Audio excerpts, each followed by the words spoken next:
Boa tarde, pessoal. Muito obrigada novamente pela presença de todos aqui no Seminário de Análise Funcional. Hoje nós vamos ter a apresentação do Tiago, então muito obrigada, Tiago, Tiago Velanga, temos mais a participação de mais de um Tiago, né? Participação do Tiago Velanga. Tiago, muito obrigado aí pela apresentação e pode ficar à vontade para iniciar, então. Tá bom. Obrigado, Elisa, obrigado, pessoal da organização aí, né, dos seminários, que me fizeram o convite, né, o Joedson também me fez o convite, agradeço a vocês, agradeço a participação aí, a presença de todos, né, para mim é um prazer estar aqui apresentando alguns resultados que eu tenho conseguido, né, basicamente, o que eu vou falar aqui coisas que eu fiz na minha tese de doutorado, né, em 2019, e de lá para cá, alguns resultados foram sendo publicados, e eu praticamente vou falar sobre isso, né. Eu gostaria de falar, se sobrasse tempo, mas eu acho que não vai dar, para falar de coisas que foi feito depois da tese, né, mas isso eu acho que eu não vou conseguir fazer. Mas a gente pode comentar. Basicamente, o que eu vou falar aqui são os resultados da minha tese, então. Vamos começar aqui. Eu divido a apresentação em duas partes, né?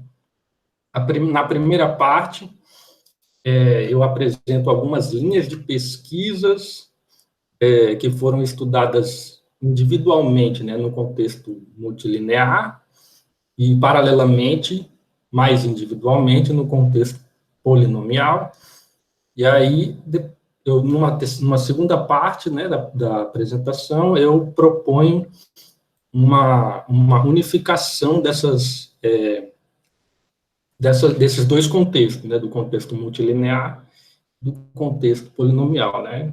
Estou propondo aqui um empacotamento, né, colocar tudo dentro do mesmo pacote, e aí a gente unifica esses dois campos, né, esses dois contextos. Basicamente é isso. Então, vou dar aqui algum contexto histórico, né? A nossa grande área, né, de pesquisa começa aí com Banner, né, em 1932, na sua monografia, Teoria das Operações Lineares. Depois, em 50, Grothendieck, ele dá um desenvolvimento especial para a linha dos operadores lineares absolutamente somantes, que é uma linha que eu me aprofundei mais, né, na minha tese aqui, né, dentro de todas que eu vou falar. Essa foi a que eu mais me aprofundei, né, e aí o Pitt, em 67, ele isola essas classes, né, de maneira mais clara e apresenta suas propriedades fundamentais, até porque Grothendieck faz um contexto de produto tensorial e é bem difícil de acompanhar, né. Pitt, ele deixa isso mais claro, e a partir de 80, ele generaliza isso para as multilineares, né? E daí para frente, muitos se interessaram aí. Hoje em dia, a gente tem, como disse hoje eu ouvi aqui no programa da Verônica, né, aqui, uma coisa interessante, a American Mathematical Society, em 2010, criou um código específico só para a linha de ideais de polinômios e aplicações multilineares, né? Quer dizer, coisas assim, no contexto multilinear e polinomial, tanto foi o interesse por esse assunto, que hoje em dia a AMS já criou um código específico aí para esses contextos, né? Então, eu vou então apresentar as linhas de pesquisas que eu trabalhei, e eu vou começar assim, eu vou começar com os conceitos, tá? Eu quero definir multipolinômio, então eu começo a minha definindo o que é uma aplicação multilinear. Isso para a gente pegar o gosto da coisa, né? Uma multilinear é uma aplicação que vai do produto cartesiano em F. Você faz o seguinte, você escolhe uma variável e deixa as demais fixas, né? Então, isso vai dar uma aplicação que depende dessas que você deixou fixa, e naquela entrada que você escolheu, ela é uma linear, né? Uma aplicação linear. Então, guarda isso, né? Que isso aí a gente vai usar para definir multipolinômio.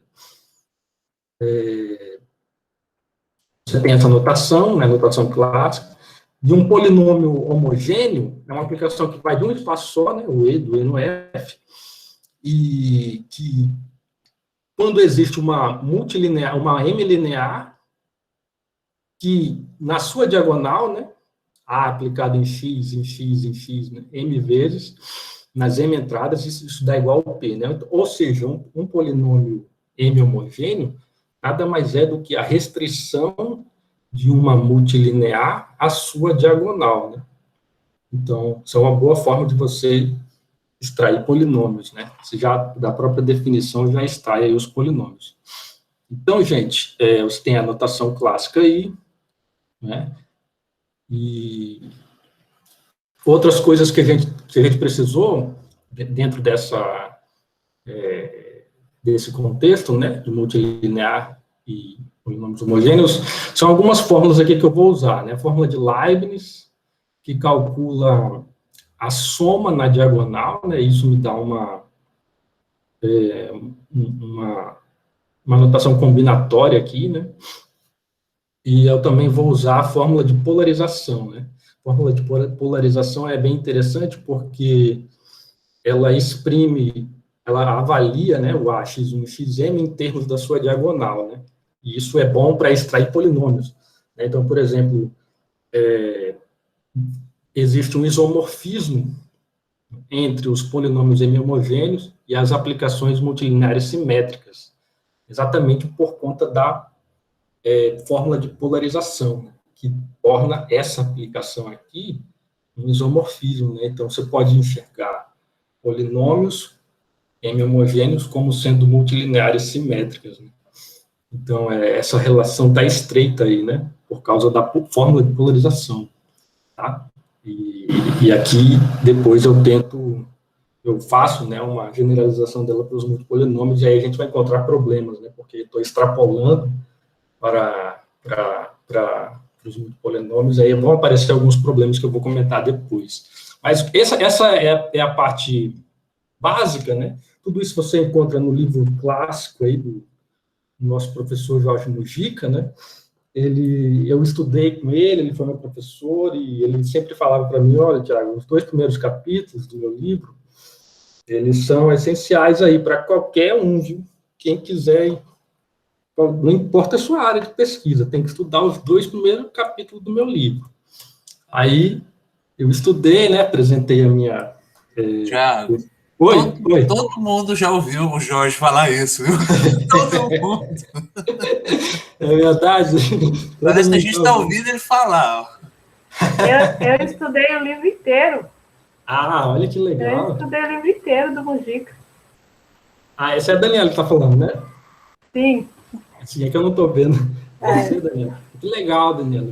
Eu só coloquei os primeiros 5 capítulos aqui, né? Porque trabalhei só mais com o primeiro capítulo.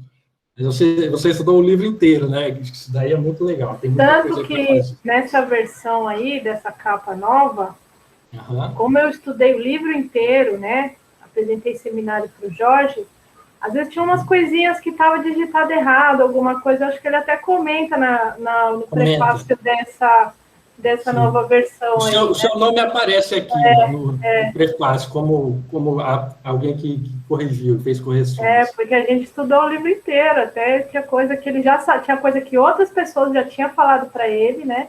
Mas era mais erro de digitação, assim, mas foi um prazer ter estudado esse livro com ele, né? Mas desculpa a intromissão, tá, gente? Sim, eu que boas memórias, memórias preciosas. Sim, realmente eu não consegui estudar o livro inteiro, né? Eu fui para outras áreas, mas eu imagino que deve ser um prazer mesmo estudar com o professor, né? Apresentando para ele, que ele gostava, né, de apresentar as coisas para ele. Então, gente, o que eu fiz aqui, né, tudo isso que eu falei, tá só aqui nessas 2 primeiras sessões, ó, do livro do Mujica, tá? E o que eu fiz na minha tese foi unificar essas 2, né, pelo menos na parte básica, né, foi unificar essas 2 sessões aí numa só, né, que é onde eu introduzo os multipolinômios. Então, veja, você tem aqui, como eu estava falando, né, o primeiro capítulo, a primeira seção do Mujica, fala dos fundamentos das aplicações multilineares, com todas aquelas fórmulas que eu coloquei para você.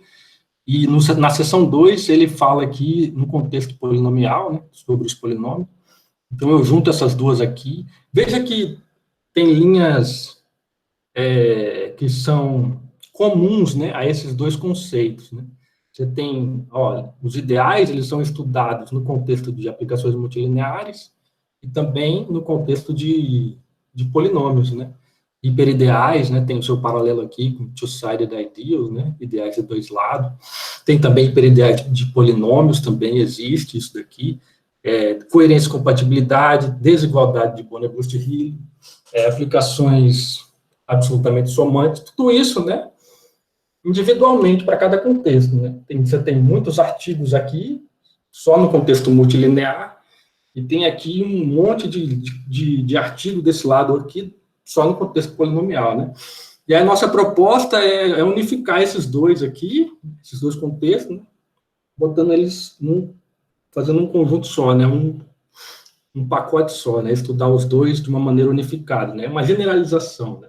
Onde esses dois ficam como casos particulares. E aí os resultados, eles vão sendo recuperados aí, quando você particulariza, né? E aí vem a definição, né?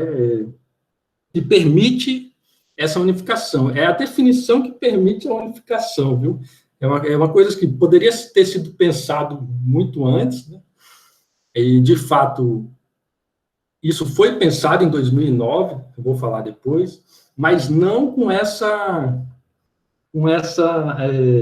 abordagem, né, de recuperar os casos multilinear e polinomial, né? Porque, veja, o que é um multipolinômio?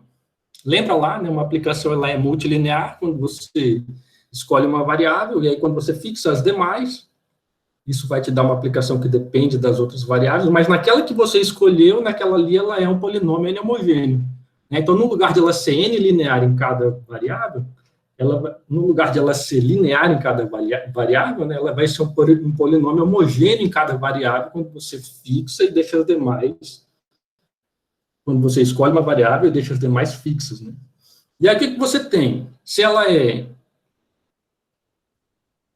Essa aqui é a notação, né? A gente só naturaliza, né, uma notação natural, só estende ela um pouquinho. O que acontece, gente? Ó, quando esse N1 aqui é 1, e esse NM é 1 também, quando todos eles são 1s, você tem que... Essa aplicação é, na verdade, um homogêneo em cada entrada.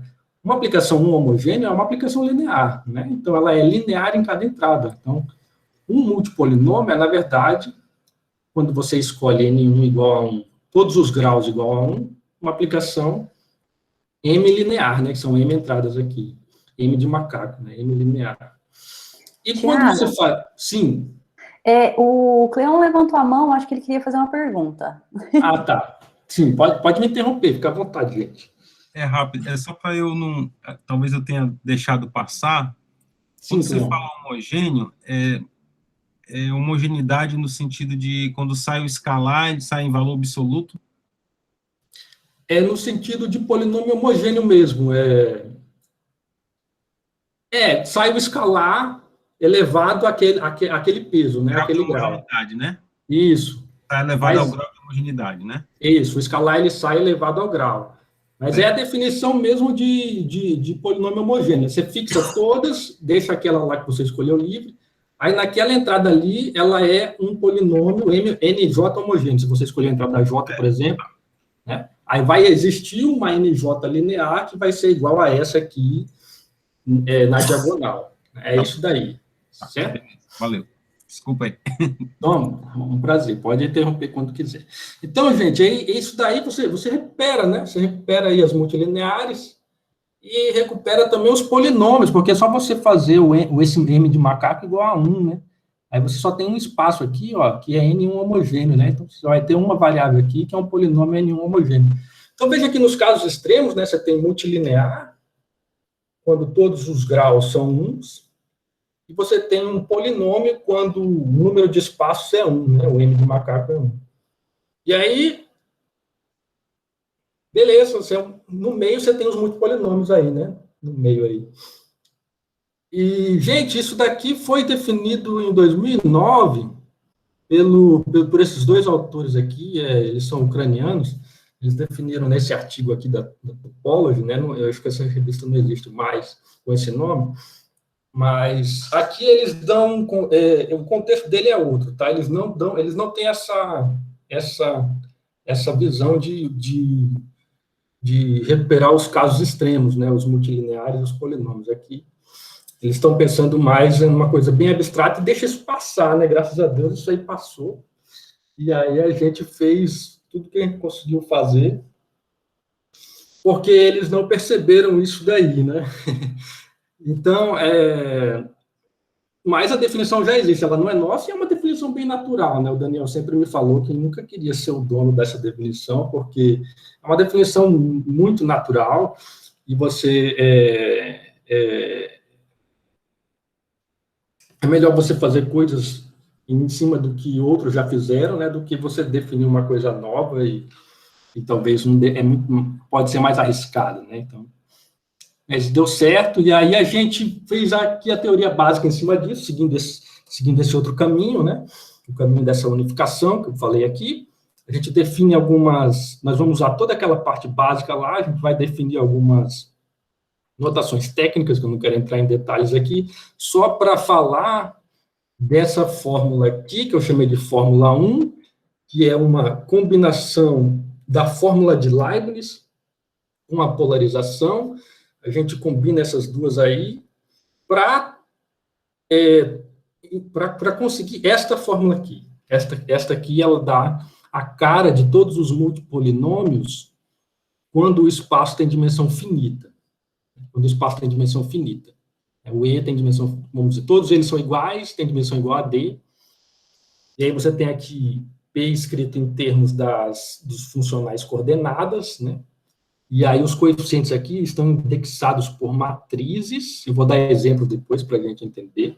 Essas matrizes, elas têm M linhas, que é o número de espaços aqui, por D, que é o número da dimensão, né, M linhas por D, e cada linha está aqui, ó, você tem os funcionais coordenadas, na primeira linha aqui são os expoentes, né, os expoentes aparecem na primeira linha, todos eles têm soma N, né, porque ele é N homogêneo em cada entrada, né, aqui eu coloquei todos os N1, N2 iguais a N, então cada linha tem soma N aqui, né, a primeira linha e a última linha, né, e aí você tem aí uma caracterização, né, de como é que você escreve os polinômios quando o espaço tem dimensão finita. Isso é bom para dar exemplos, contra-exemplos, para você trazer um pouco a teoria mais para o chão, né? E trazer mais o que é um polinômio, né? Do jeito que a gente está acostumado a fazer. Quando o espaço tem dimensão infinita, e ele é Banach, né? Dimensão infinita, com uma base de Schauder, e aqui eu acho que precisa acrescentar um pouco mais, essa base de Schauder tem que ser incondicional. Aí você consegue escrever o P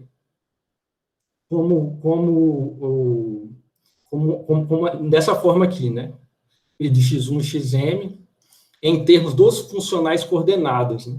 Funcionais coordenadas aqui, esse alfa1 é a primeira linha da matriz, né? Primeira linha, que tem que dar n, você tem esse x1 aqui, como ele é, por exemplo, imagina o C0, né? Uma sequência infinita, né? Então, ele vai estar elevado a um expoente cuja soma é N1. Né? O segundo, a soma vai ser o X2, né? A soma do X2 dos expoentes tem que dar N2. E assim para o último. Né? Então, você escreve com uma combinação aí dos funcionais coordenados, que é a forma natural de se escrever. Né? Mas é que tem que ter essas condições, tá? A base de Schauder e também incondicional. Aí você consegue... Bom, vamos lá para o caso finito, né? Como é que seria? Aqui você tem, ó, vamos pensar que o E do R2 e o F é o próprio R, tá? O R2 aqui, ó, quero fazer um multipolinômio, ó, um polinômio que é 2 homogêneo no primeiro espaço e 1 homogêneo no segundo espaço, tá? Considerando aqui, ó, esse é o primeiro espaço, que é 2 homogêneo aqui e um homogêneo aqui. Veja, esses coeficientes estão indexados por matrizes, tá? Como eu falei. São todos os possíveis combinações, ó. Na primeira entrada, nas entradas onde aparece x, a soma dos expoentes é 2, porque nessa entrada ele é 2 homogêneo, e onde aparece o y, né, a soma dos expoentes tem que dar 1. Veja que na segunda entrada ele é linear. Né, se você fixar x1 e x2 aqui, ó, ele é linear na segunda entrada. Todos os y, né, são lineares. E na primeira entrada, né, onde tem x, a soma dos expoentes dá 2. É 2 homogêneos. Esse aqui, por exemplo, é x1 e x2. Né? Então, aqui você tem a cara de todos os polinômios 2, 1 homogêneos, a menos de coeficientes, né? Nesse espaço aqui, no R2, cartesiano no R2. Né? Então, isso aqui a gente está acostumado a trabalhar, ele traz a teoria mais para o chão, para dar contra-exemplo, é bem legal, e quando precisar, né? Veja, agora eu vou fazer o N2 igual a 1, né? O N1 e o N2 igual a 1, né? Então, polinômio 1 homogêneo na primeira e 1 homogêneo na segunda. Veja como é que fica, ó. A soma dos expoentes em x dá 1 e a soma dos expoentes em y dá 1 também, né? Então, você tem aí as bilineares, né? São todas as bilineares são todas dessa forma, né? Do R2 no R2, a menos desses coeficientes aqui, né? Que você pode escolher qualquer coeficiente aqui. Essas são as bilineares. E aí eu vou fazer agora o m igual a 1, né? Só tem um espaço, ó. O N1 igual a 2. Você tem os polinômios 2 homogêneos, do jeito que a gente está acostumado, né? x2, x1 vezes x2, x1 ao quadrado, x1 vezes x2, mais x2 ao quadrado. Né? É o polinômio que a gente está acostumado lá no segundo grau, né? No ensino médio. Então, veja, né? Tudo isso daí está dentro da definição de multipolinômio, né? Você vai restringindo, recupera as bilineares e os polinômios homogêneos. Né? Recupera os multilineares e os polinômios homogêneos. Agora, uma curiosidade. Se você tem um polinômio que é 2 homogêneos na primeira e 1 homogêneo na segunda entrada, se você considerar o E como o seu espaço todo, né? Ó, o espaço todo aqui, agora é o R2 cartesiano R2, esse é o meu E. Esse que era 2, 1 homogêneo, né? 2 na primeira e 1 na segunda, é, na verdade, um 3 homogêneo. Ele é um polinômio 3 homogêneo, onde você considera o espaço todo aqui. Veja por quê, né? Você tem 4 dimensões, a dimensão é 4, né, do R2 cartesiano R2, você tem 4 funcionais coordenadas, só que a soma está dando 3, ó, x1 ao quadrado, y1, né, isso dá grau 3 nesse espaço, ó, x1 ao quadrado, y2, né, a menos de coeficiente, né, esses aqui são os 3 homogêneos, são polinômios 3 homogêneos, cada um desses, né, a menos de coeficiente. Então, é um exemplo aqui, né, que todo polinômio 2, 1 homogêneo, né, o que eu quero dizer é isso aqui, né, cada polinômio que é 2, 1 homogêneo é, na verdade, um polinômio 3 homogêneo, se você escolher o espaço todo dessa forma. Isso tem vantagens e desvantagens, né. A vantagem é que essa desigualdade, uma vantagem é que essa desigualdade é estrita, né. Tem polinômios 3 homogêneos nesse espaço que não são polinômios 2, 1 homogêneos, né? Por exemplo, esse é um polinômio 3 homogêneo nesse espaço, né? E não é um polinômio 2, 1 homogêneo. Graças a Deus por isso, porque se não fosse assim, os multipolinômios seriam estritamente os polinômios e não teria muita coisa o que fazer, né? Mas tem muita gente aqui que não está aqui. Isso é um resultado geral, né? Isso que eu falei, né? Todo polinômio é, na verdade, um polinômio. A gente pode provar isso de uma maneira algébrica, né? Utilizando as técnicas de álgebra linear mesmo, lá do curso de graduação. Escreve o P em termos dos funcionais coordenadas no espaço E e F, né? Com base de Hamilton, em qualquer dimensão. Você tem aqui uma expressão para esse P. E aí, para você provar que todo multipolinômio é um polinômio, né, você define uma multilinear e é igual àquele P na sua diagonal, né? Então, você faz isso de uma maneira puramente algébrica. Dá para fazer de outras formas também, utilizando o produto tensorial. Acho que a Pilar fez isso uma vez quando a gente estava estudando, e o Daniel também. Mas dá para fazer também dessa forma que eu fiz, né? E tem outras formas de provar. E os multipolinômios, então, na verdade, né, quando você soma esses graus aqui, ó, esse M maiúsculo é a soma dos graus, tá? Esse M aqui maiúsculo é a soma dos graus aqui, N1, Nn, e aqui é o espaço cartesiano olhado como um todo, né? É um cartesiano, é um M vezes. Então, todo multipolinômio é, na verdade, um polinômio M maiúsculo homogêneo. O que é que sai daí como corolário, né? Se você faz os N1s todos iguais a 1, você tem um resultado meio que surpreendente, né? As multilineares, corretamente interpretadas, né? Nesse sentido que eu falei, elas são polinômios M-homogêneos, né? Então, por exemplo, uma bilinear, né?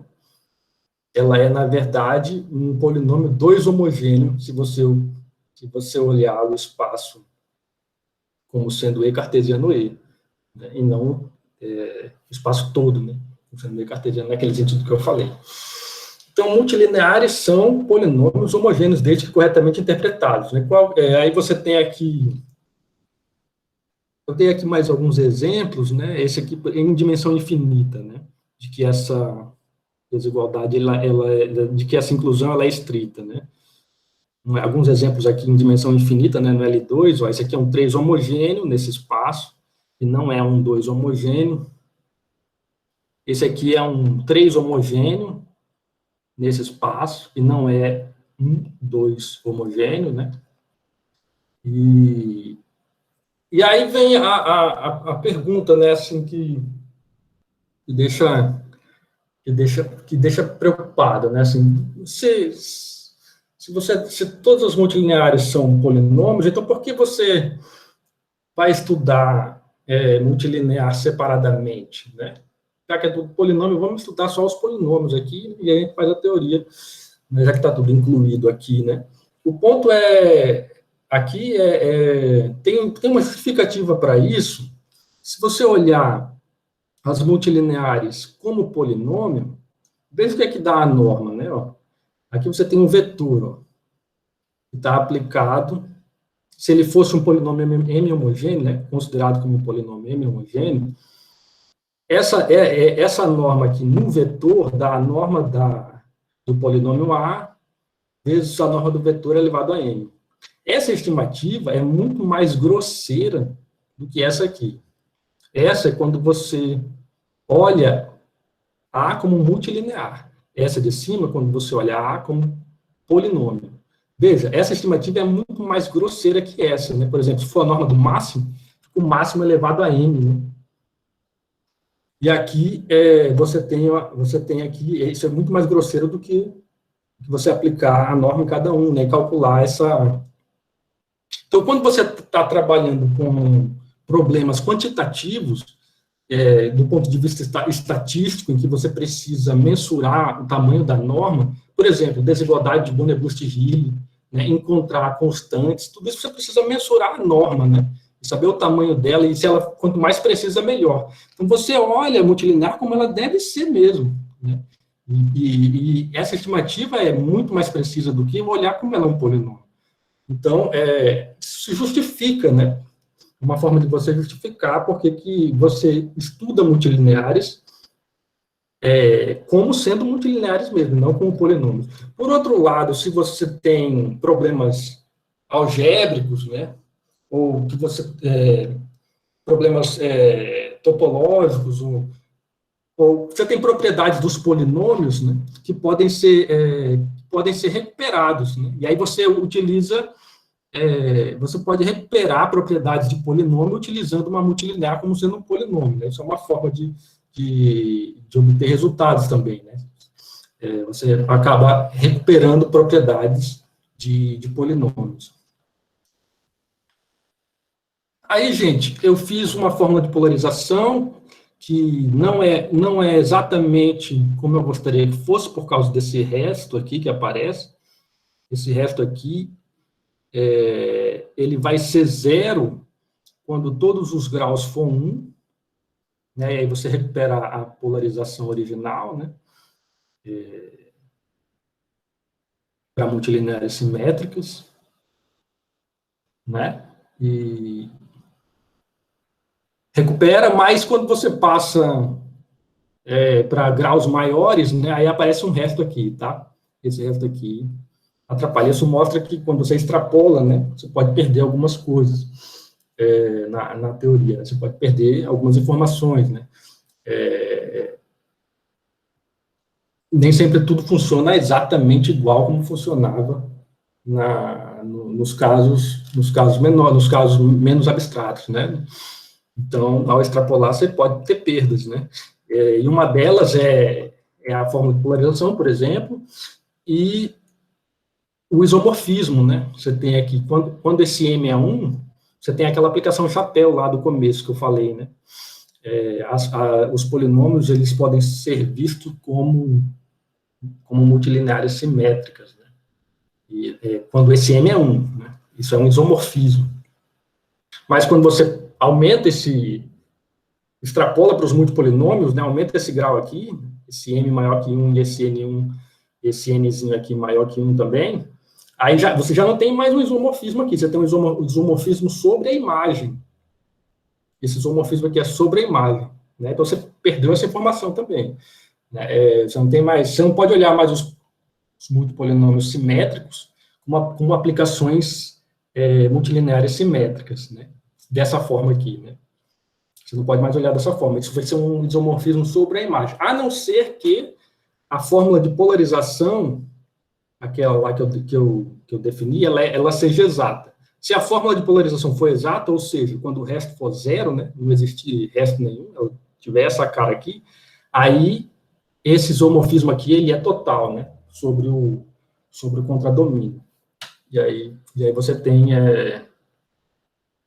realmente um isomorfismo, mas só nesse caso, tá? Se a polarização não for exata, aí você perdeu a informação, sim, aí.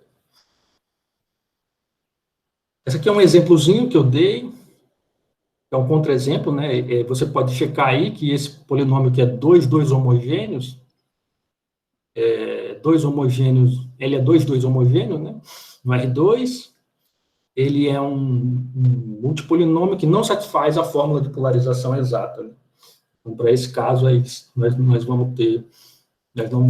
vamos ter um isomorfismo aqui nessa situação, né?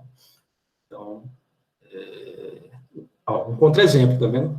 Bem simples, né? Um 2 homogêneo que não satisfaz a fórmula de polarização exata, né? Sobra resto ali, tá bom? E isso tudo foi publicado nesse artigo aqui, na linear e multilinear álgebra. Toda essa parte algébrica que eu fiz, né? Vejam que eu não trabalhei com continuidade, nem com coisas topológicas, né? Mais a parte algébrica, né? Isso aqui foi publicado nesse artigo, onde eu faço, inclusive, uma correção no artigo dos ucranianos, né? E dando esse contra-exemplo, mostrando que esse isomorfismo, ele não é absoluto, não é total, né? Não é sobre a imagem aqui, né? Então, isso aqui tudo eu faço nesse artigo. E depois a gente parte para a parte topológica da coisa, né? Vamos estudar sobre o ponto de vista de continuidade, né? E a gente define o que é um multipolinômio. Vamos considerar agora o aspecto não mais fundo, não vamos ficar mais só na álgebra, né? Vamos agora entrar um pouco na topologia, que a gente define uma norma aqui, ó, de uma maneira natural, né? Que, na verdade, esse sup, ele vai ser finito apenas quando esses multipolinômios são contínuos, né? Então, eu defino uma norma no espaço dos multipolinômios contínuos. Tudo isso daqui vale para a teoria linear, né? A gente recupera esse teorema aqui, que dá todas as ferramentas para você trabalhar, né? Continuidade de multipolinômios implica que a norma é finita, foi o que eu falei ali. E aqui, ó, a desigualdade onde os pesos estão distribuídos, separados homogeneamente, né, para cada entrada. Essa desigualdade aqui é muito melhor do que se você olhar esse multipolinômio como um polinômio, né, onde você tem as somas aqui, dos expoentes. Então, graças a essa desigualdade aqui, né, a gente pode também justificar, né, por que estudar os multipolinômios. Então, E aí você tem toda essa teoria aí recuperada, né, desde o caso linear, multilinear, e aí você pode recuperar toda a teoria e passar para o contexto multipolinomial, né? Espaços de Banach, se P contínuo implica em continuidade separadamente contínuo. O espaço é Banach quando F é Banach, com essa norma. Você tem o princípio da limitação uniforme, recupera tudo. Você recupera o teorema de Banach-Steinhaus, né?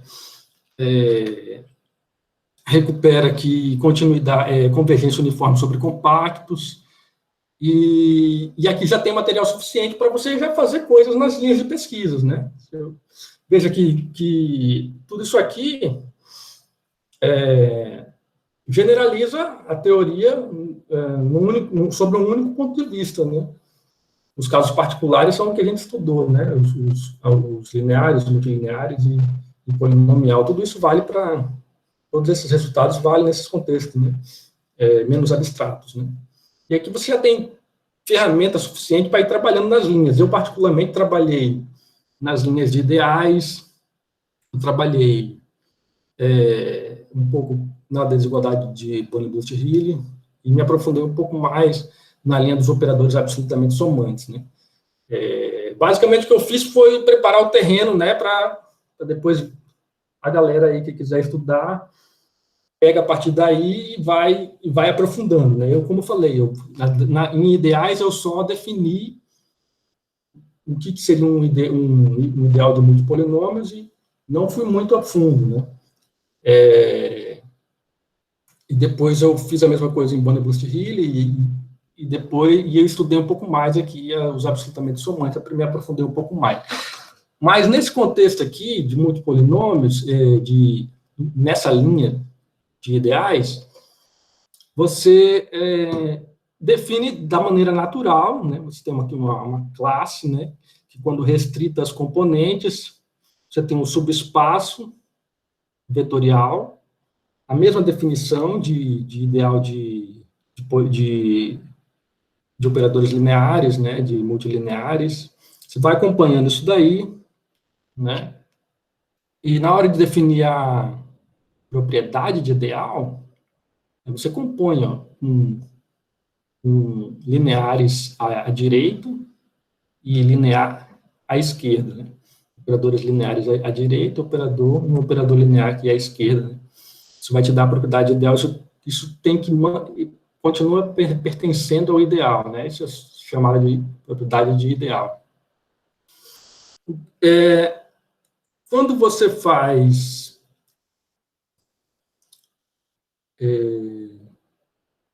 o m igual a 1, né, você tem linear desse lado e linear desse lado, e um polinômio desse lado, porque o m é 1.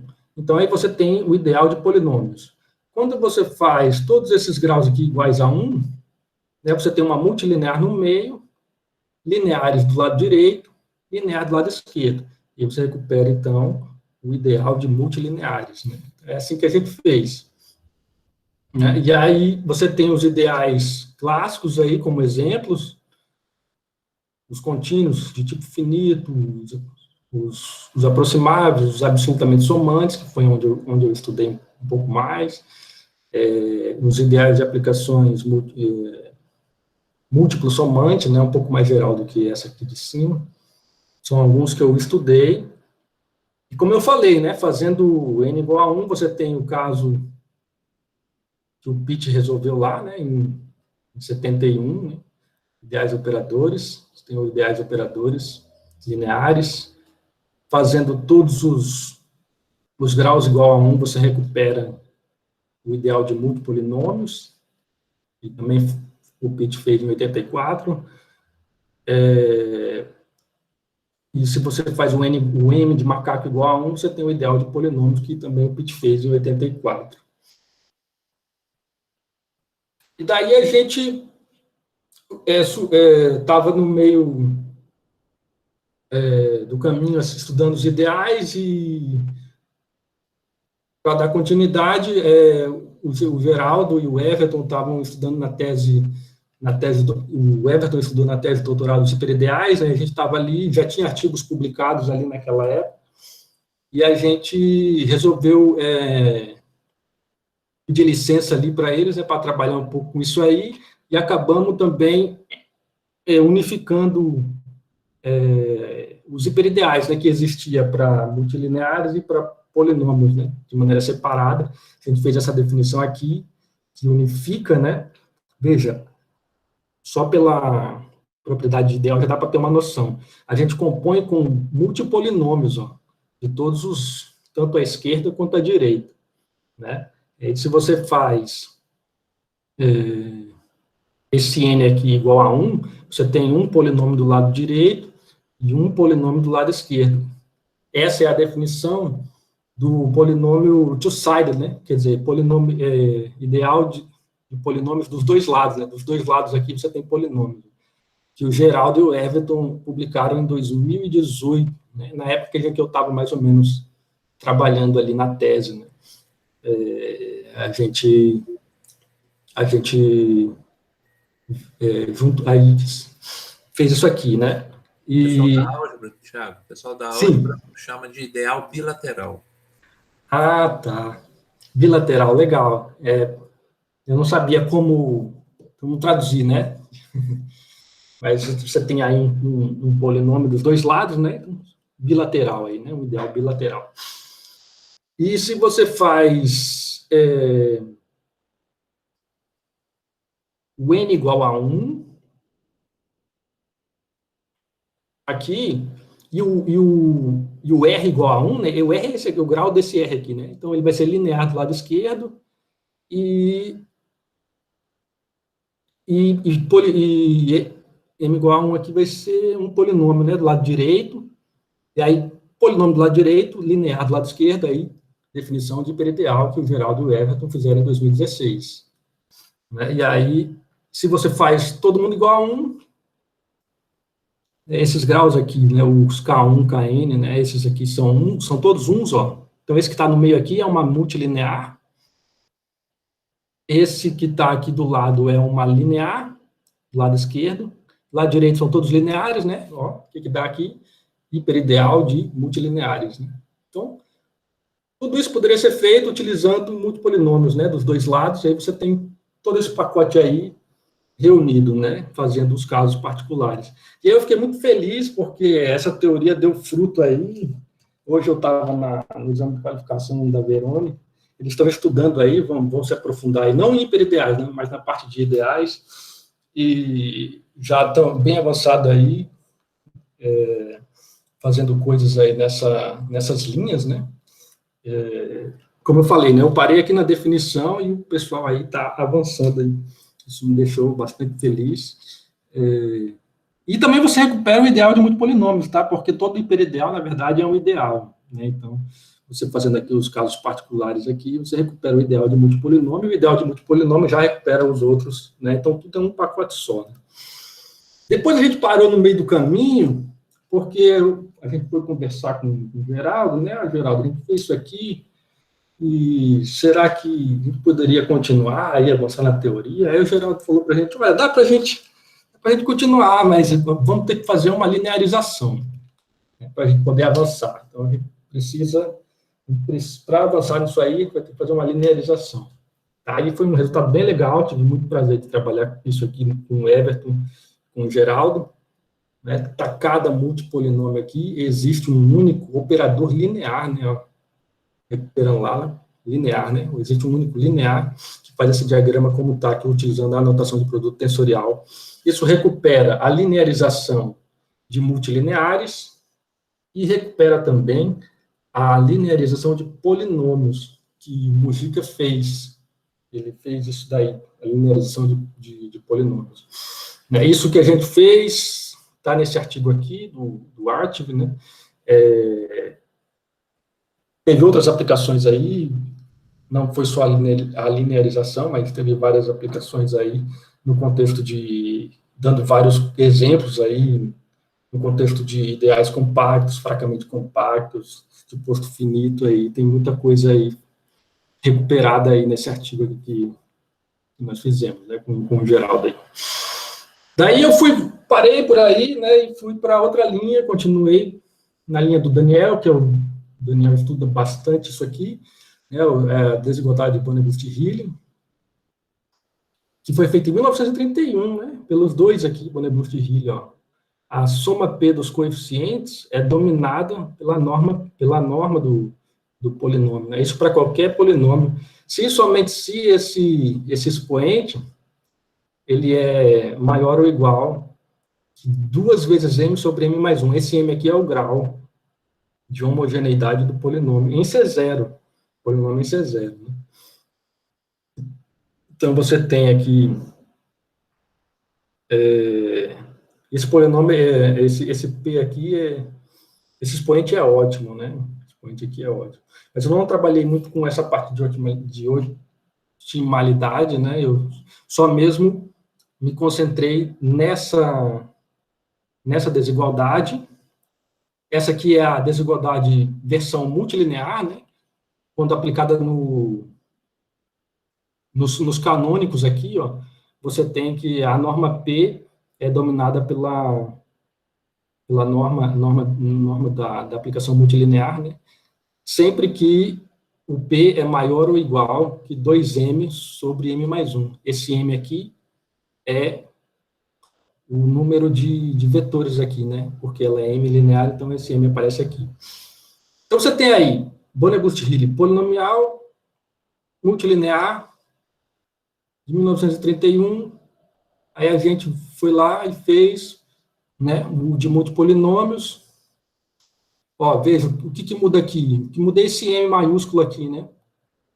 Os coeficientes são P somáveis, ó, são P somáveis, é estimado aqui pela norma P, né? Somente se o P é maior ou igual que 2m maiúsculo. Esse m maiúsculo é a soma dos graus, né, de cada entrada.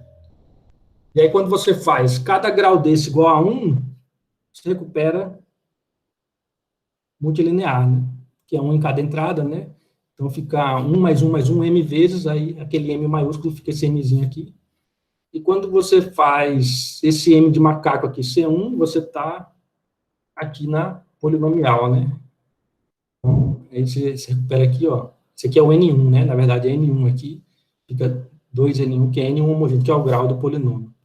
Então, você tem esses dois aí, um só, né? Tem 2 em 1 aí, nesse teorema aí.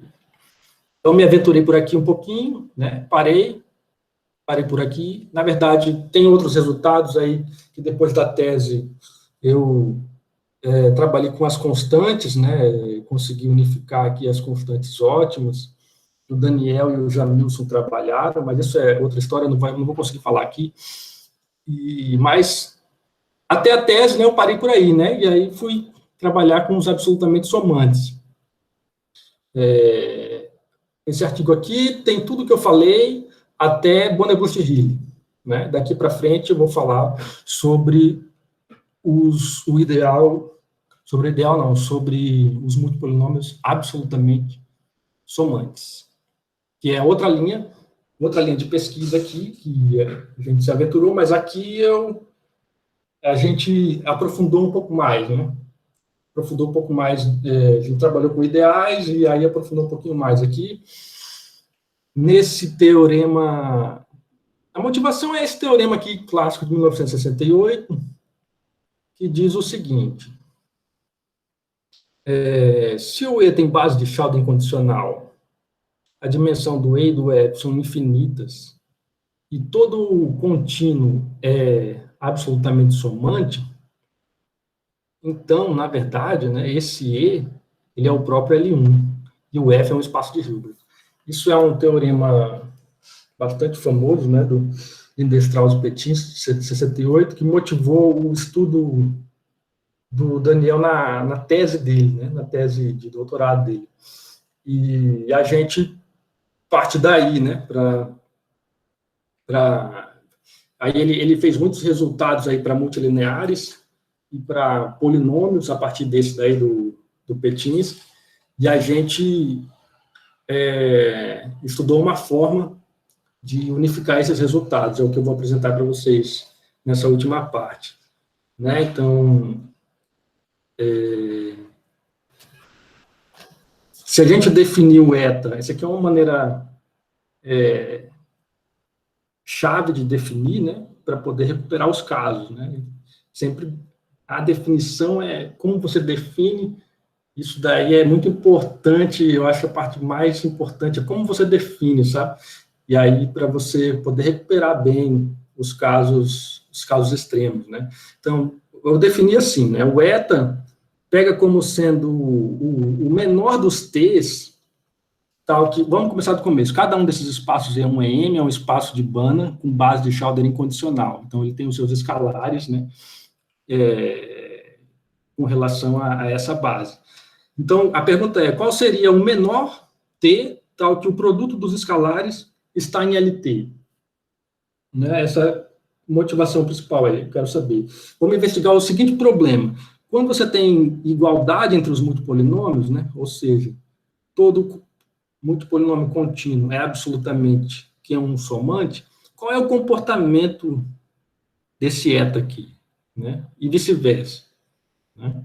Qual é o comportamento quando você tem igualdade aqui? Foi isso que foi estudado pelo Daniel em 2003, né, e a gente vai, na minha tese, generalizar. Né? Então, quando o M1 e o M é igual a 1 e o N1 é igual a 1, isso já está resolvido em 1968, né, pelo Lindenstrauss e Petinsky.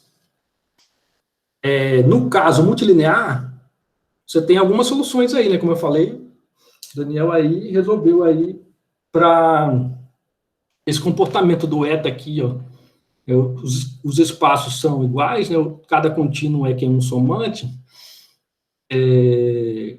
Se isso aqui for verdade, você tem uma estimativa para o eta, para quando Q é menor que P e para quando Q é menor que P sobre 2. Aparentemente tem uma quebra aqui, né? Porque se é menor do que P, se é menor do que P sobre 2, ele é menor do que P, né? Por que tem essa quebra aqui, né? E depois isso foi resolvido mais tarde pelo Geraldo e o Daniel, em 2006, eu acho, vou chegar lá. Mas nessa época aqui tinha esse problema, né? Por que tem essa quebra aqui, né? Então... Tiago, sim. Me permita dar mais uma última olhadinha no resultado anterior? Tá. Só uma parte... Certo.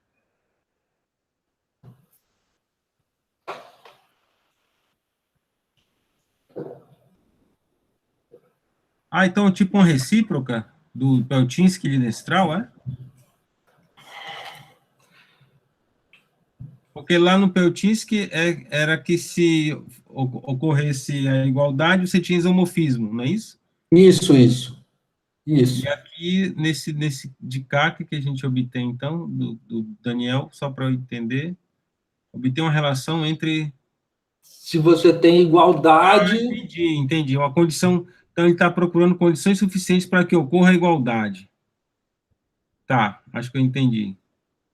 Tá, entendi. Então, o que acontece com... Lembra que o eta é o menor dos t's para que os escalares lá na base de Schauder caem em LT, né?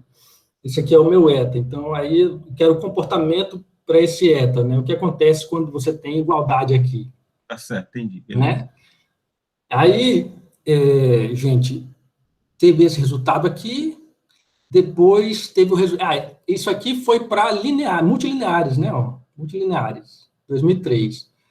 Depois, em 2003, num outro artigo, esse aqui foi o artigo do Estudia, né? Um dos primeiros que o Daniel estava estudando, publicou isso aqui no Estudia, né? No mesmo lugar que o Petinsky publicou dele, em 68. E aí, depois... Daniel fez para polinômio também, né? Para polinômio, a relação é a mesma aqui, ó. Você tem essa quebra, né? Tem essa quebra aqui, ó. Q menor que P sobre 2, o eta é menor ou igual que Q, e Q menor que P, o eta é menor que P sobre Q, dividido por P menos Q. Tem, aparentemente, uma quebra aqui, né? Mas está resolvido aí, encontrou aí relações para esse eta, mas não tão boas, né? Que mais tarde eles vão melhorar isso aí. Depois ele fez também para corpo, né, quando o espaço F é o corpo, aí você não tem Q menor que P, né, você tem Q menor que 1. Quando Q menor que 1, aí você tem um comportamento para o eta aqui. E para quando Q menor que meio, né, tem um comportamento para o eta aqui desse lado aqui, também menor que Q, né, que é melhor do que esse, né, que é melhor do que o de cima, né. Mas, então, isso aqui é para polinômios no corpo, tá? Em 2004, o Daniel fez isso. E aí foi quando eles melhoraram aqui com o Geraldo, né, em 2006. Eles conseguiram fazer com que esse eta fosse menor do que Q, independente de condições sobre o Q. Né? Na verdade, uma única condição sobre o Q aqui, que o Q fosse menor que P. Né? Aí, se os polinômios, se você tem igualdade, né, se todo contínuo é somante, e o Q é menor que o P, sobre algumas condições aqui, né, que precisa ser colocada para os Y aqui, essa desigualdade tem que ser satisfeita. Aí você consegue melhorar, ó, o eta menor ou igual que Q, né? Fica uma coisa só, né? Sem aquela quebra que eu falei ali no começo. E aí a gente generalizou esse teorema aí, né? Esse aqui foi o melhor caso, né, possível do Geraldo, do Pellegrino, né? Eles se juntaram aí, fizeram isso aí, e a gente generalizou para os multipolinômios, né? O eta menor que Q, se os multipolinômios contínuos são somantes. Nas mesmas condições, não é? Temos o comportamento aí. E quando a gente chega aqui, né, na generalização, eu fiz alguns comentários sobre a prova, né? Como é que a gente prova isso, né?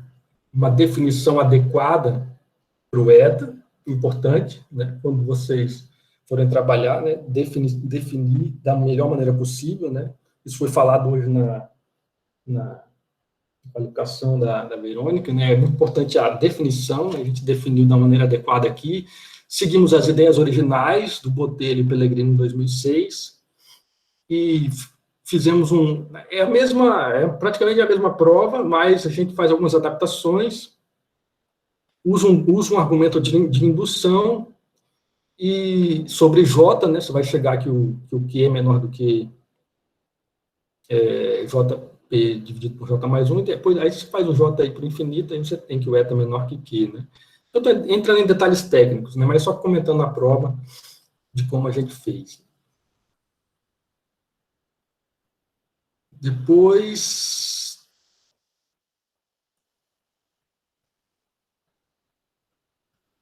temos esse resultado aqui.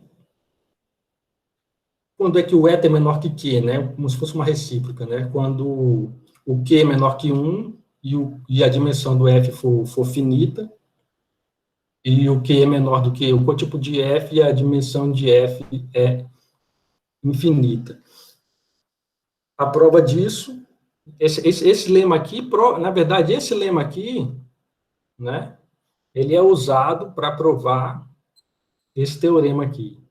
Quando a gente faz esses C1s aqui, C1, C2, Y1, YN, todos iguais a 1. Lá no lema, né, fazendo... Lá no lema, esse lema aqui, né, fazendo C1, C2 igual a 1, e os Y todos iguais a 1, aí a gente tem esse teorema aqui, ó, né, P1 e M são espaços de dimensão infinita, com base de Schauder incondicional, e supõe a igualdade, né, todo contínuo é somante, então o eta é menor igual que Q, nessas condições aqui, né, essas condições aqui.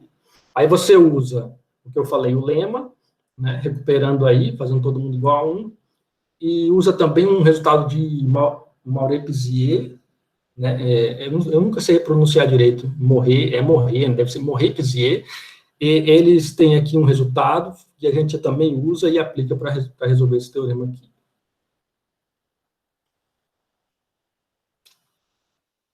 Para polinômios, de 2006, então, é recuperado, esse aqui, do Daniel, é recuperado. Para multilineares, aqui é uma coisa engraçada, ninguém tinha feito para multilineares. Então, quando a gente fez no contexto mais geral, né, acabou recuperando, pelo menos eu não sei quem fez, né, não aparece em nenhum artigo aí que eu tenha visto, nem... Mas, não consegui achar uma referência para quem fez esse resultado, né, mas é uma particularidade, né, quando você faz todos os graus igual a 1 no teorema geral lá, né, você recupera aqui o multilinear. Então, uma coisa interessante, né, muita coisa que não está resolvida aí na teoria multilinear, né, e aí você faz num conceito mais geral, num contexto mais geral para multipolinômio, você acaba recuperando coisas, né, que às vezes nem foram feitas, né, naqueles contextos menos abstratos, né. Esse caso aqui, né, os multilineares aqui, parece que ninguém fez. E aqui a gente tem o mesmo teorema, só que agora para espaços específicos, né, os LRs, né, os LPs, né, tem o mesmo teorema, só que para quando são iguais, né, o Q é maior ou igual, você tem uma estimativa para o P, né, Q é maior ou igual que, você tem uma estimativa para esse Q, né, os contínuos são iguais aos somantes, implica que o Q é maior ou igual que esse mínimo aqui, né, envolvendo o cotipo e envolvendo os graus.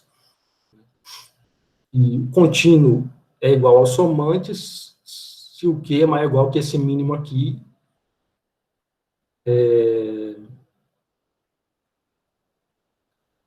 isso, a diferença aqui é que essa dimensão é infinita, né?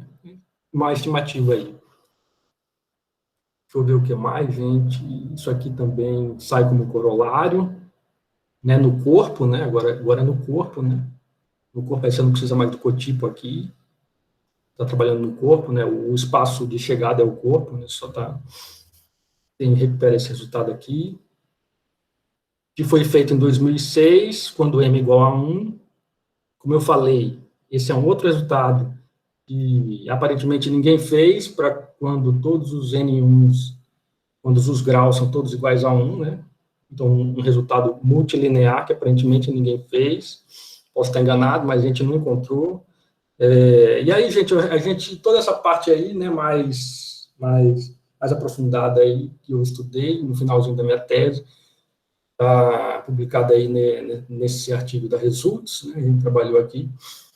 E é isso aí foi o que eu fiz na minha tese, tá? E aí, depois disso, eu fui descansar, fiquei bastante cansado aí, e fui trabalhar aí com as constantes do Montebuschini, como eu falei, né? Já tem um resultado aí numa revista italiana sobre esse trabalho, que talvez eu fale um pouco no Enama, mas eu estou pensando ainda se eu vou fazer ou não, porque eu me cansei. E é isso, gente. Obrigado. E é só. Muito obrigada, Tiago. Um assunto bem interessante, né? Naquela hora que você estava falando ali sobre os primeiros capítulos do livro do Mujica, eu também tive o prazer de estudar aqueles 2 primeiros capítulos que ele sempre falava que a gente precisava estudar. E é bem interessante ver, né, um conceito que generaliza aí, né, aqueles conceitos de multilinear e polinômios que a gente estudava inicialmente, e ver, né, os resultados realmente saindo, né, as coisas podendo ser generalizadas, como você disse, né, obtendo resultados que, como caso particular, sai tudo aquilo que a gente havia estudado, né, então, uma teoria, eu acho bem bonita, né, acho bem bonita. Obrigada, Tiago. Eu agradeço. E vou abrir para perguntas, então, pessoal. Alguém gostaria de fazer alguma pergunta para o Tiago?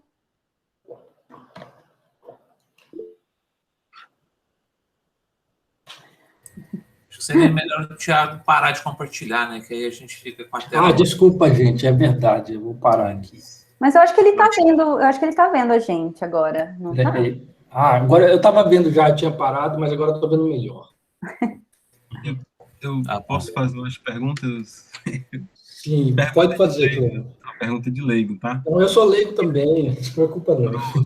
Enquanto você estava falando, aí eu estava botando aqui meu HD para rodar e puxando um bocado de coisa. Pode ser que tudo que eu vou falar não tenha nada a ver, pode ser que alguma coisa se aproveite. Se eu não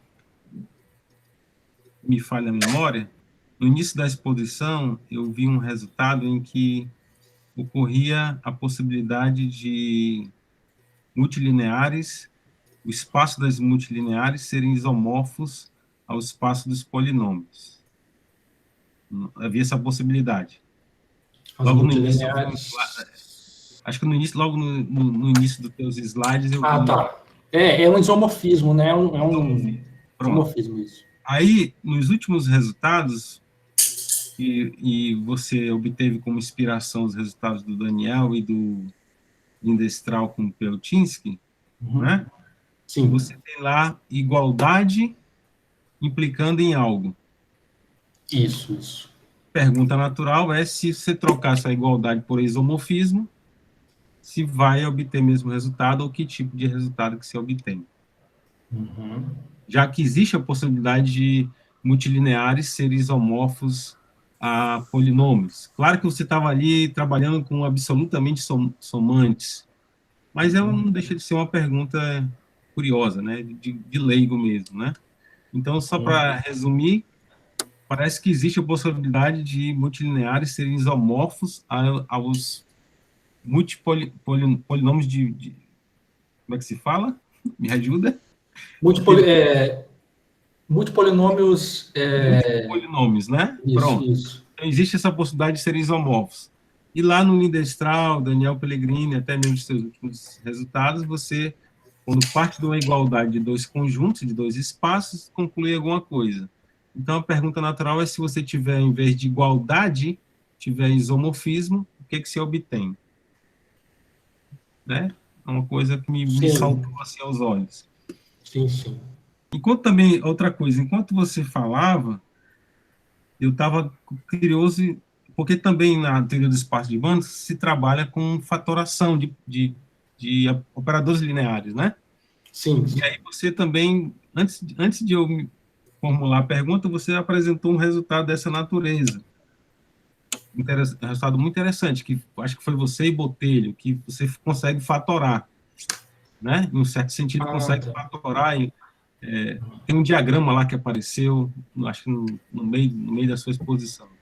Aí eu lembrei do resultado do Figel, Davis,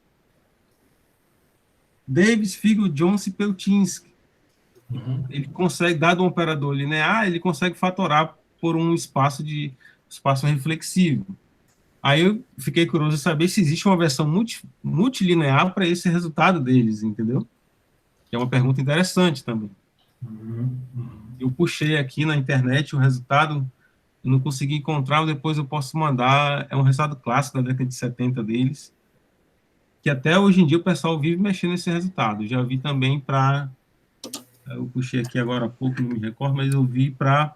O resultado é que o operador é fracamente compacto se somente se ele se fatora para um espaço reflexivo. Isso. Aí a pergunta natural é se existe uma versão multilinear desse espaço. Eu vi que existe algo para o espaço das funções holomorfas, alguma coisa assim.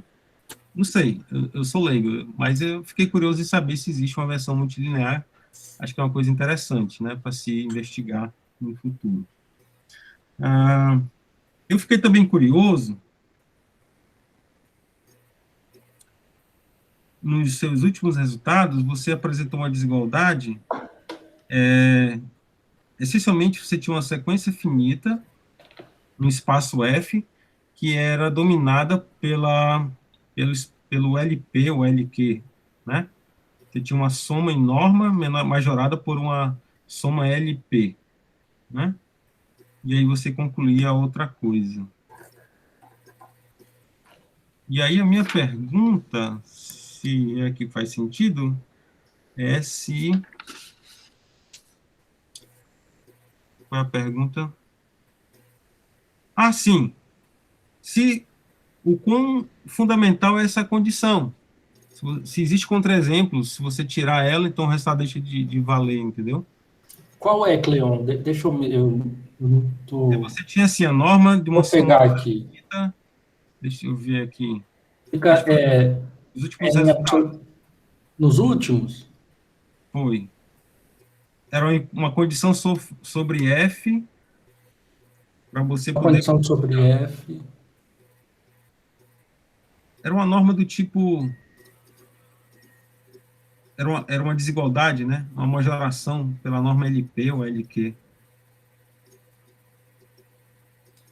tipo assim, se o espaço F tem uma sequência finita que satisfaz uma certa desigualdade em norma, um somatório finito, então algo acontece.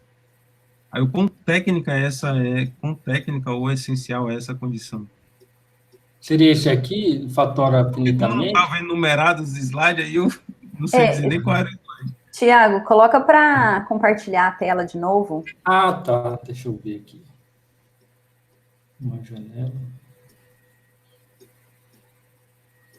Compartilhar. Estão vendo aí? Apareceu já. É disso aqui que você está falando, Cleon? Fatoração. Isso aí tem a ver com aquela outra pergunta. Você pode trocar a igualdade por isomorfismo e ver o que ocorre, né? Sim. Aí, realmente, só quem está por dentro da demonstração consegue identificar o que é importante e o que não é importante, né? Uhum. Mas eu acho que foi lá nos últimos resultados, nos últimos slides, se quiser ir para... Tá aí, pronto. Essa desigualdade aí. Então, ela é uma condição, né? É uma condição. Aí, o quão técnica ou necessária é? Se você tirar essa condição, tem contra-exemplos do que o resultado não vale? Eu não lembro direito, eu não lembro, não sei te responder com precisão aqui, mas ela é usada, viu? Assim, eu acho que o Geraldo vai saber responder melhor isso aqui, porque foi ele que fez em 2006, né? Será que ele lembra ainda? Mas eu não me lembro aqui o quão ela é... Tiago, eu estou um pouco na dúvida nesse enunciado, porque fala em constante C1 e C2, e depois só aparece a constante C2. Ah, não, a C1 está aqui, ó. Os YJ, eles têm que ser maiores. É semi-normalizada. Semi-normalizada, Uhum. Então,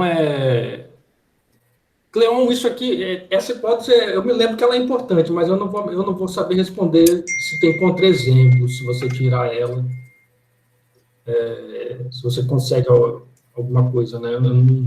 Não, a gente não sabe se tem contra-exemplo, não. A gente conseguiu provar com essas hipóteses. Entendi. Ah, tá. Sem essas hipóteses, a gente não consegue. E essas são hipóteses que aparecem usualmente aí na geometria de espaço de Banach, de estimativas superiores, estimativas inferiores, tá certo?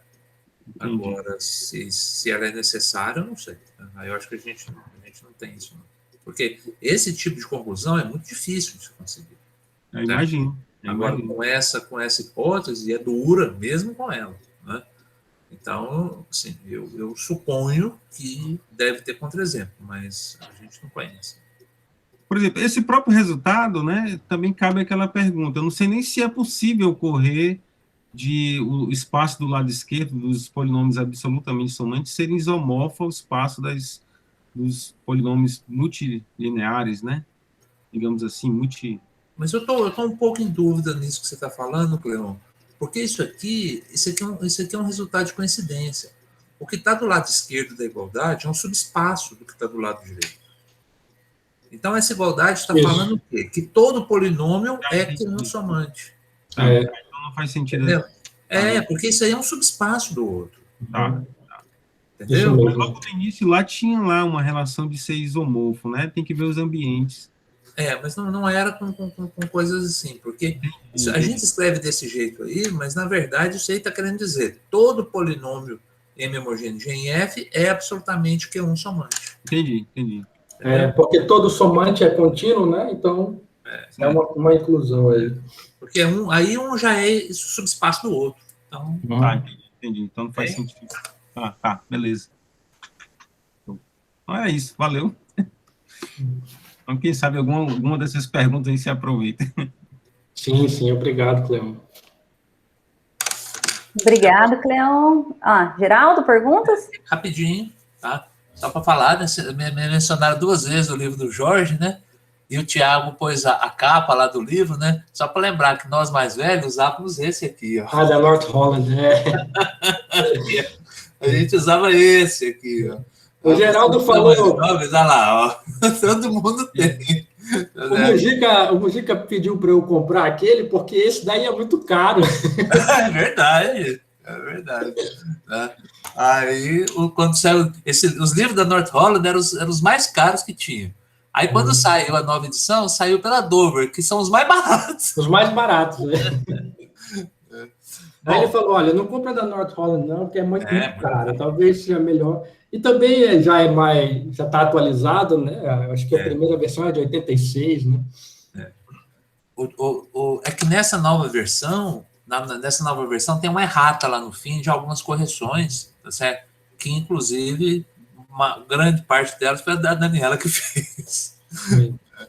Bom, eu só queria... Você podia parar de compartilhar para a gente poder ver todo mundo? Tá, obrigado. deixa eu parar aqui. Não, só para falar rapidinho é o seguinte, Thiago, eu acho que você faz muito bem em se preocupar com essa história de todo polinômio é um multipolinômio, toda multilinear é um multipolinômio, então uma teoria trivializa a outra. Então você tem que ter argumentos para isso, tá?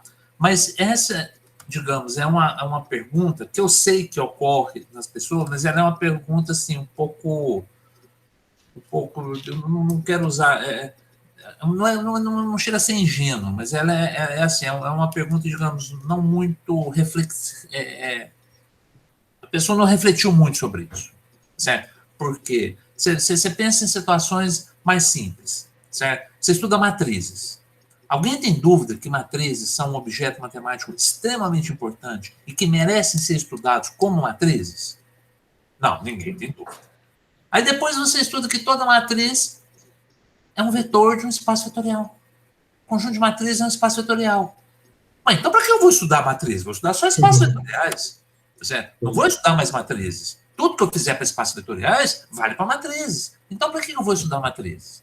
Isso é um erro.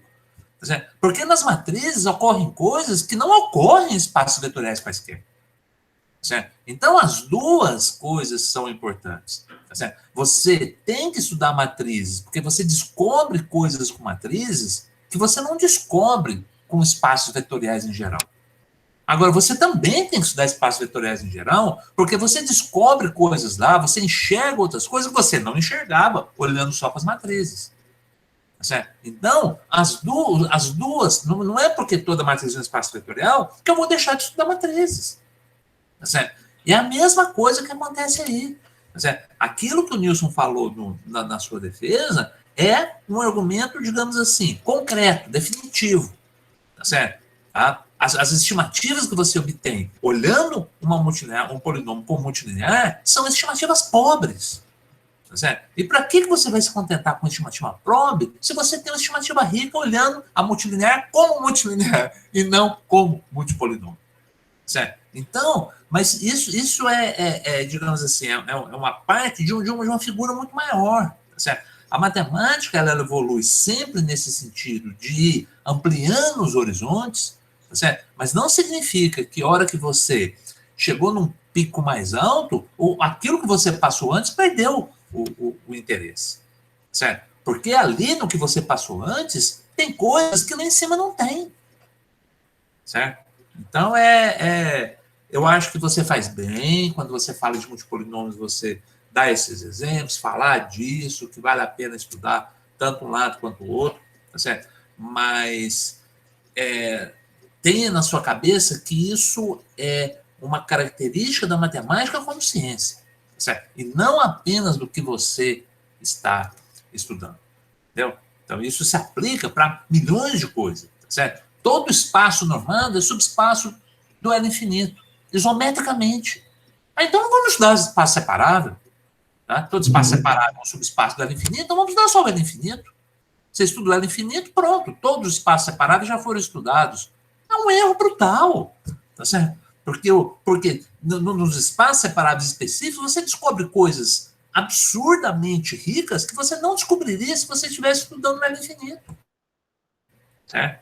Então, é assim. Bom, dei 2 exemplos aqui, mas isso se aplica para a matemática como um corpo de conhecimento como um todo.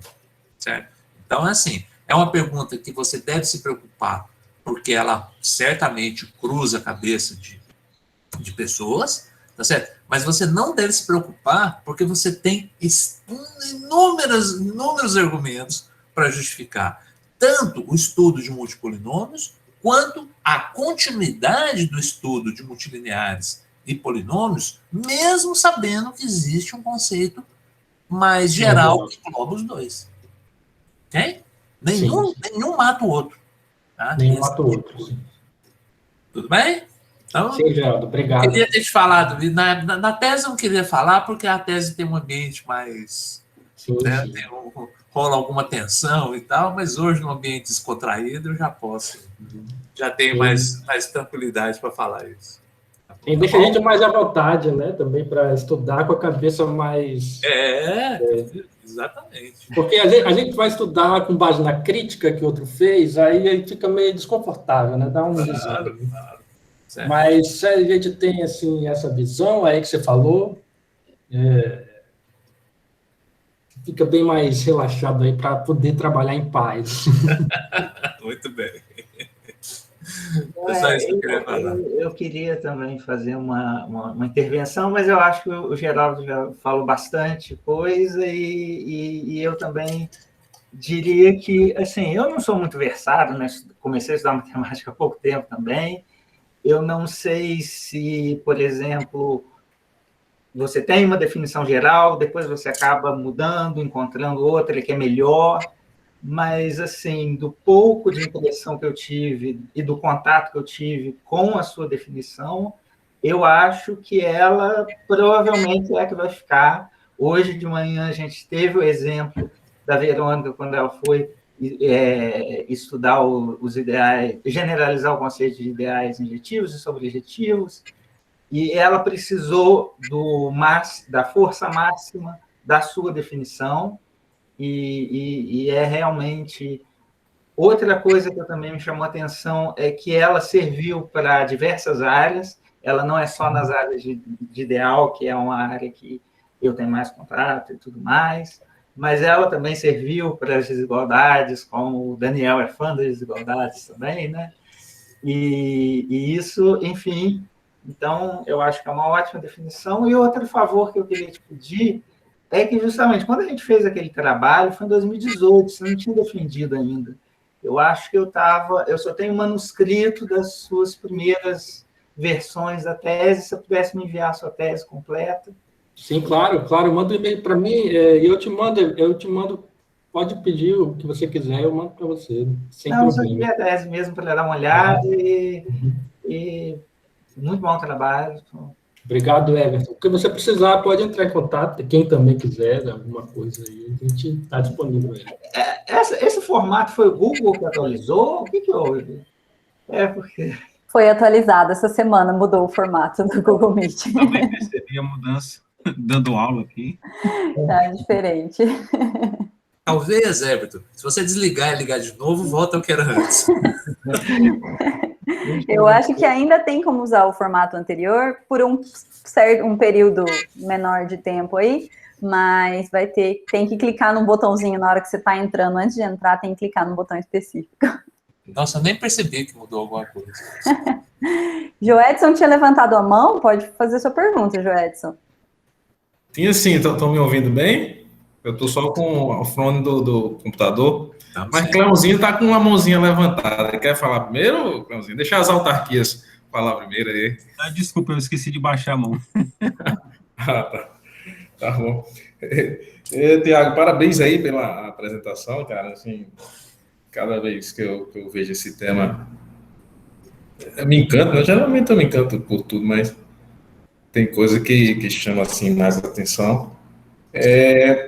Tu falaste que está estudando coisas novas assim sobre esse tema, né? Está vendo novos resultados. Aí eu queria te perguntar se tu estás estudando coisas envolvendo sobre resultados de inclusão, porque existem resultados de inclusão para as multilineares, para os polinômios, né? Absolutamente lá, tal. E também um possível teorema da dominação de Pitt para o caso multipolinômio, que eu tenho interesse nesse negócio, viu? Sim, Joedson, é uma boa pergunta mesmo. Sobre inclusão, não tenho estudado, acho que eu não tenho estudado nada sobre isso ainda, né? Mas sobre o teorema da dominação de Pitt, na minha dissertação de mestrado, eu estudei um artigo do Geraldo, do Daniel, da Pilar, que fala de um ambiente abstrato, onde você recupera a demonstração do teorema da dominação de Pitt para uma função abstrata somante. É uma função qualquer, né? Então, a minha dúvida é... Eu já conversei isso com o Daniel, e ele me falou também, que teria que ver, porque o quão geral são esses resultados que eles fizeram, né? Se vale para qualquer função no contexto abstrato, né? Então, estaria incluindo aí os multipolinômios. Mas seguindo a linha de raciocínio do Geraldo aí, né? Que ele falou aí, né? Um vetorzinho, visto como um vetor, mas ele pode ser uma matrizinha, pode ser visto como uma matriz, né? Mas pode... Então, a gente pode estudar isso daí de maneira a criar uma abordagem que ainda não foi estudada, né? Uma abordagem que ainda não foi estudada, que seria a tentativa de recuperar o teorema da dominação de Pitt multilinear.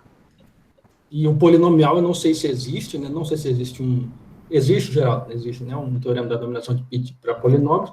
E aí a gente empacota isso aí, entendeu? Faz um teorema da dominação de Pitt para multipolinômios. Isso daí dá para fazer. É interessante, você recupera os dois aí, né? Mas tem que ver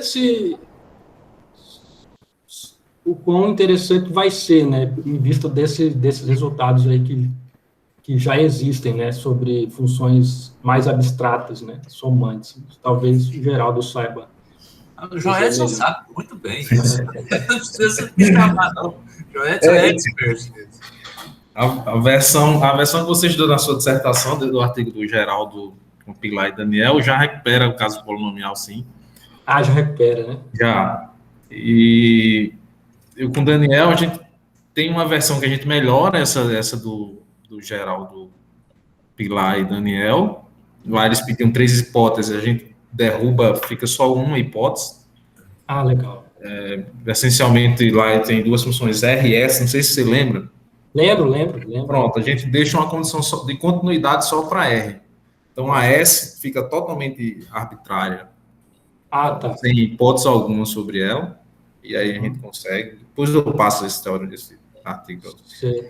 E existe um outro, que foi o da Advance, que aí a gente não consegue diminuir para 3, das 3 hipóteses que tinha de início, a gente só consegue diminuir uma. Tá?